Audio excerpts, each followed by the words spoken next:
네, 안녕하세요. 김종호 바이블 스터디의 김종호 교수입니다. 오늘은 이지 바이블 그 14번째 시간으로 이 사사기에서 유일하게 왕이 되었던, 그것도 스스로 왕이 되었던 아비멜렉이라는 사람에 대해서 한번 살펴보는 그런 시간을 갖도록 하겠습니다.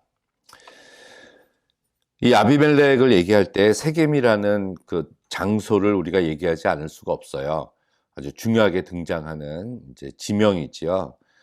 창세기 12장에 보면은 이제 갈대아 우르를 떠나서 하란에 정착했었던 아브라함이 가나안 땅에 처음 도착하게 되는데 그것이 바로 세겜이었습니다. 그래서 세겜에서 단을 쌓고 여호와께 어, 예배를 드렸다 이렇게 나오고 있죠. 그리고 여호수아서 중간에도 계속 나오다가 또 중요하게 나오는 것은 여호수아서 24장에 여호수아가 세겜 언약이라고 나와 내 집은 오직 하나님만 섬기겠노라 너희들도 선택을 해라 이렇게 아주 중요한 언약의 장소로 나오고 있죠.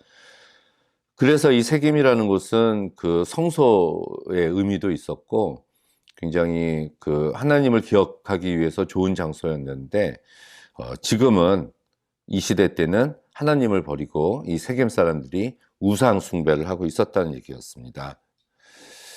당시 뭐 뚜렷하게 구분하자면 이 세겜 족속들은 이스라엘 편도 아니었고 또 그렇다고 뚜렷이 이스라엘의 적의 편도 아니었습니다. 야곱 시대까지 거슬러 올라가서 그래도 이스라엘과 뭐 원만한 관계를 유지하고 있었던 족속이었어요. 그런데 이 세겜 사람들에게 아비멜렉이 가서 내가 기드온의 아들인데 이제 다스려야 되겠다 이런 얘기를 합니다. 이 다스린다 이 말은 그 백성들이 기드온에게 와서 최초로 했었던 말이에요. 이스라엘 사람들이 기드온에게 이르되 우리를 미디안의 손에서 구원하셨으니 당신과 당신의 아들과 당신의 손자가 우리를 다스리소서 이렇게 이야기를 했었는데 기도는 거절을 했죠. 다스리지 않겠다. 근데 아비멜렉이 이제 여기서 다스리소서라는 요 낱말을 가지고 세겜 사람들에게 가서 내가 너희들을 다스리겠다 이렇게 이야기를 한 겁니다. 왕이 되고 싶었어요. 이 아비멜렉은. 근데 70명이나 되는 이복 형제들이 있었습니다. 기드온이 70명의 아들을 낳았다는 얘기거든요. 그렇다면은 왕은 되지 않았지만 이 기드온은 거의 뭐 왕과 같은 삶을 살았다라고도 볼 수가 있습니다. 어떻게 자식을 70명이나 낳을 수가 있었겠어요. 그렇다면 물론 아내가 한 명이 아니었겠죠. 굉장히 많았겠죠. 그 많은 그 여자들 중에서 세겜 족속 출신의 여자가 있었고 그 여자가 낳은 아들이 바로 이 아비멜렉이었고 그래서 아비멜렉은 처음에 세겜 족속에게 가서 내가 이스라엘 전체의 왕이 되는 것이 너희들 세겜 족속 너희들에게도 굉장히 좋은 것이다 이렇게 이야기를 한 겁니다. 그러면서 나는 너희와 골육임을 기억하라 이렇게 이야기를 해요. 골육 뭐 나의 뼈와 살이란 뜻이죠. 친밀함의 극치를 보여주는 표현이라고 볼 수가 있습니다. 친밀함이라면 상호 신뢰가 된다는 얘기죠. 그리고 공통적인 정서를 가지고 있다는 얘기예요. 친교적인 언어로 볼 수가 있습니다. 그래서 이복 형제였던 70명은 너희들과 아무 상관이 없는 사람이고 나만이 너희들과 굉장히 친밀한 관계에 있는 사람이다. 이렇게 이야기를 합니다. 근데 이 말이 먹혀들었어요. 그래서 세겜 족속들은 그는 우리의 형제라 이렇게 이야기를 하고 왕이 되어 주라고 이야기를 합니다.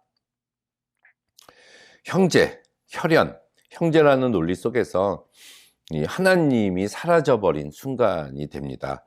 형제라는 논리 속에서 하나님의 이름이 이들과의 대화 속에서는 빠져 있었어요. 이들이 기억하는 것은 하나님이 아니라 형제뿐이었습니다.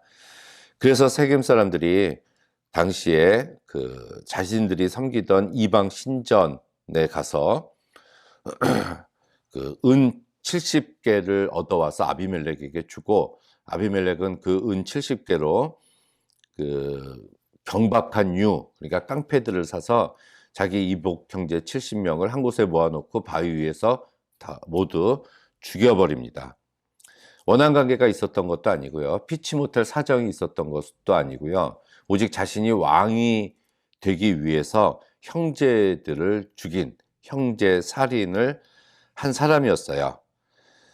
근데 이 부당한 거사 자금이 바로 바알브릿이라는 바알을 섬기는 그 신전에서, 우상의 신전에서 나온 돈이었다는 얘기입니다.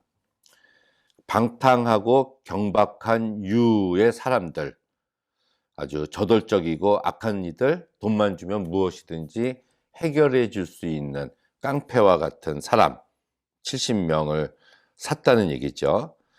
그렇게 해서 이제 모든 형제들을 죽여버리고 나서 이 아비멜렉이 왕이 됩니다. 세겜과 밀로 사람 족속이 모여서 왕으로 세웠다, 이렇게 이야기를 하고 있어요. 아비멜렉이라는 이름이 뜻이 아부가 나의 아버지라는 뜻이고요. 아브라함도 열국의 아버지 이렇게 나오잖아요. 아비. 근데 이제 부가 이가에서 이가 붙으면은 1인칭 소유격이에요. 나의라는 거. 이카크오아 이렇게 나오는데, 이 멜렉은 왕이고요. 멜렉은 왕. 그러니까 나의 아버지는 왕이다, 이런 뜻을 가지고 있습니다. 아비멜렉. 그래서 이 성경의 창세기에는 아비멜렉이 이제 자주 등장을 또 하고 있어요. 그래서 이 아비멜렉이라는 이름이 그 아내를 누이라고 속였을 때도 아비멜렉이라는 왕 나오지 않습니까? 이게 그 이집트의 왕을 바로라고 이야기하듯이 가나안의 왕을 지칭하는 이름이 아비멜렉이 아니었는가, 이렇게 이제 뭐 학자들이 이야기를 하기도 합니다. 그냥 고유명사로 가나안의 왕이란 뜻이 아비멜렉, 왜냐하면 너무나 많이 등장을 하고 있거든요. 그렇다면 이 아비멜렉이라는 이름 자체 속에서도 하나님의 이름을 발견할 수가 없습니다. 나의 아버지는 하나님이시다, 나의 왕은 하나님이시다, 이런 뜻이 아니라 나의 아버지가 인간적인 왕이다, 이런 이름을 갖고 있기 때문에 그래요. 왕이 된 아비멜렉은 3년 동안 다스리고 결국은 죽임을 당합니다. 근데 그의 3년이라는 기간은 다툼과 투쟁, 피로 얼룩진 그런 시간들이었어요. 근데 그렇게 된 이유는 이 9장 3절에 보니까 하나님께서 악한 신을 아비멜렉과 세겜 사람에게 보내서 둘 사이에 통제할 수 없는 상황으로 만들어 버리셨다라는 하나님의 말씀이 나옵니다. 그거는 하나님이 개입하셨다는 얘기예요. 아비멜렉과 세겜 사람들의 사이를. 그래서 세겜 사람들이 아비멜렉을 왕으로 세운 것을 후회하고 그를 배반합니다. 배반당한 아비멜렉은 참을 수가 없었겠죠. 그래서 군사들을 이끌고 와서 세겜 사람들을 죽여요.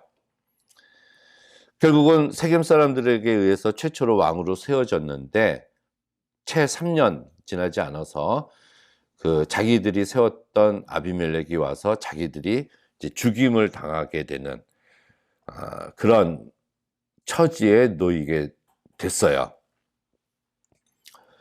성을 정복당하고 한 1000명의 남은 이 세겜 사람들이 엘브릿 산당이라는 그들의 우상을 섬기는 그런 신전으로 도망갔는데, 아비멜렉은 그곳에 불을 질러서 1000명을 다 죽입니다. 근데 그 신전이 예전에 은 70개를 사서 이복 형제들을 죽였던 바로 그 신전과 같은 우방의 신당이었다고 볼 수가 있습니다. 굉장히 아이러니한 거죠. 아비멜렉이 왕이 되려고 그런 깡패들을 모을 때 쓴 자금이 이 신전에서 나온 것인데, 이제는 그 신전에서 그 세겜 사람들이 죽임을 당하고 있다는 얘기입니다. 세겜 족속 사람들 이제 모두 죽여버린 이 아비멜렉은 거기서 멈추지 않고 조금 떨어진 그 데베스라는 성을 공격합니다. 그 이유는 데베스가 세겜을 도와서 전쟁에 참여했기 때문에 그래요. 그래서 전쟁이 치열하게 전개되는 와중에 그 데베스 성에 망대 가까이 다가갔던 아비멜렉은 망대 위에서 어떤 여인이 던진 맷돌에 이제 머리를 맞고 머리가 깨져서 죽임을 결국은 당하게 돼요. 허무하게 어처구니 없이 그냥 죽어버렸죠. 요담의 그 나무 우화에서 이야기하고 있었던 비유가 여기서 실현이 된 겁니다. 결국은 이렇게 놓고 보면 이 아비멜렉 이야기가 갑자기 등장하는 것은 이 사사기에서 의미하는 바가 굉장히 크고 또 다른 주제로 넘어가고 있는 부분이라고 보여집니다. 지금까지 사사들의 모습을 보면 온니엘이나 에웃이나 삼갈, 또 드보라, 기드온 같은 경우는 외부의 적들이 쳐들어왔을 때 백성들을 모집해서, 혹은 뭐 에웃 같은 경우는 혼자서, 삼갈도 마찬가지죠. 그 적들을 물리치고 이방 군대를 격파하고 이제 평화를 이제 찾게 되는 이런 사사들이었는데, 여기서도 지금은 똑같은 전쟁이 일어났지만 외부의 어떤 이방의 적들이 침범한 것이 아니라 자기들끼리의 싸움에서 이렇게 전쟁이 일어났다는 얘기예요. 먼저 70명이 죽임을 당했고, 나중에는 세겜 족속이 죽고 아비멜렉도 죽게 됐죠. 그렇다면은 이제 아비멜렉이 이방 군대의 침입자처럼 실제적인 방해자로 나타났고, 그렇다면 이 방해자는 이스라엘 외부에 있었던 것이 아니라 이스라엘의 내부에 있었던 적이다. 그럼 이거는 굉장히 중요한 부분입니다. 지금까지 외부의 적이 쳐들어왔는데 지금은 내부의 적이 쳐들어온 거나 마찬가지예요. 그래서 이 9장에는 사사가 등장하지 않습니다. 아비멜렉이 사사가 아니잖아요. 그 외에 어떤 다른 사람도 사사가 등장을 하고 있지 않는 그런 부분이에요. 이 사사기에서 계속되는 이야기가 이제 왕이 누구냐 이런 얘기입니다. 왕. 사사들은 있었는데 이제 왕은 없었고, 결국 하나의 사사기에 등장하는 왕이 아비멜렉이고, 근데 아비멜렉은 형제들을 죽이고 스스로 왕이 된 자라는 얘기죠. 결코 좋은 이미지가 아니에요. 그렇다면 결국 사사기에서 이야기하고 있는 메시지는 이 왕은 인간이 아니라는 얘기고, 이 왕은 하나님밖에 될 수가 없다. 진정으로 왕은 하나님이라는 거. 이거를 사사기 사무엘서하고 연결을 해보면 그 이제 메시아 기름 부음을 받는다. 그렇다면은 기름 부음을 받는다는 것은 하나님께서 그 왕을 선택했다. 이러는 메시지로 우리가 또 확대 발전할 수 있는 것을 알 수가 있어요. 아비멜렉을 위해서 당시 어떤 제사장이나 이런 사람들이 와서 아비멜렉을 기름 붓고 왕으로 세운 게 아니었잖아요.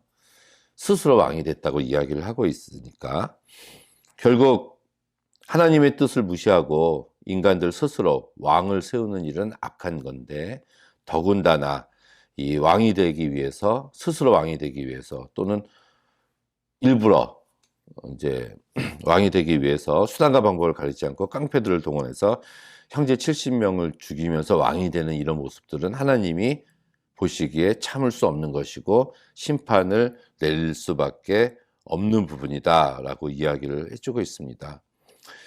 왜 스스로 왕이 될 수 없을까? 인간은 왕이 될 수 없을까? 그 속에 있는 그 본연의 인간이 품고 있었던 악한 마음들, 우리는 뭐 이거를 죄성이다 이렇게 이야기를 하는데, 뭐 죄성까지는 안 나가도 탐욕, 욕심, 높아지려는 마음, 이런 것들이 기본적으로 우리 안에 내재되어 있기 때문에 그런 것 같아요. 또 한 가지 알 수 있는 것은 외부의 적보다 내부의 적이 더 위험하다. 더 큰 적이 된다. 이런 부분을 또 이야기하고 있는 것이 이제 아비멜렉의 부분이 아닐까 이렇게 생각을 합니다. 그렇게 왕이 돼서 다스렸지만 결국은 여인의 손에 의해서 머리가 깨져서 아비멜렉이 죽자 그를 따르던 모든 사람들은 그냥 돌아갔다. 성경은 이렇게 말합니다. 어느 누구도 그의 슬픔을 애도하거나 마음 아파한 사람이 아무도 없었다는 얘기예요. 그렇다면 아비멜렉의 최후는 훨씬 더 비참했다라고도 볼 수가 있죠. 왕이 될 준비가 돼 있지 않았다고 봐야 됩니다. 스스로 왕이 된 자, 이 아비멜렉이라는 것은. 자, 우리는 뭐 어떤 지도자가 되려고 노력을 하는데 그렇게 해서 지도자가 됐다. 그건 중요한 게 아니에요. 지도자는 누구나 될 수가 있습니다. 문제는 지도자가 돼서 어떠한 철학과 비전을 가지고 그 공동체를 이끌어 나갈 것인가가 더 중요한 거지요. 대통령이 된다는 게 중요한 게 아닙니다. 대통령이 되고 나서 이 사람이 대통령으로서 이 나라를 이끌어 나갈 수 있는 역량과 그 실력을 갖추고 있느냐, 철학이 있느냐, 지도자로서의 능력, 리더십을 발휘할 수 있는 사람이냐, 그것을 위해서 그동안 준비가 된 사람이냐, 백성들을 향해서, 국민들을 향해서 꿈과 비전, 목표를 제시할 수 있는 사람이냐, 이런 것이 중요한 거 아니겠습니까? 아비멜렉은 또 마찬가지로 하나도 준비되어 있지 않은 사람이었어요. 그냥 왕만 되려고 하는 사람이었고, 수단과 방법을 가리지 않고 주변에 있는 사람들을 다 죽여서 자기가 왕이 된 사람이었고, 그래서 이 사람도 리더십이 없고 꿈과 비전이 없었기 때문에 폭력과 억압으로 자기 백성들을 통치했고, 참지 못했던 그 세겜 사람들이 일어났던 것이죠. 왕을 잘못 선택을 한 거죠, 세겜 사람들이. 그래서 대통령도 잘 뽑아야 됩니다. 결국은 왕을 잘못 뽑은 세겜인들이 모두 죽임을 당한 것처럼 지도자, 어떤 공동체든지 간에 그 공동체가 크든 작든지 간에 지도자를 잘못 세우면 그 공동체는 망할 수밖에 없습니다.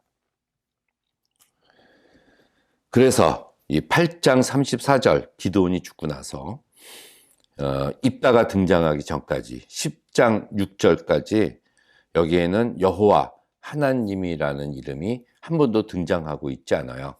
그래서 8장 마지막에서 10장 초까지 이 부분은 하나님이 없는 시대였다.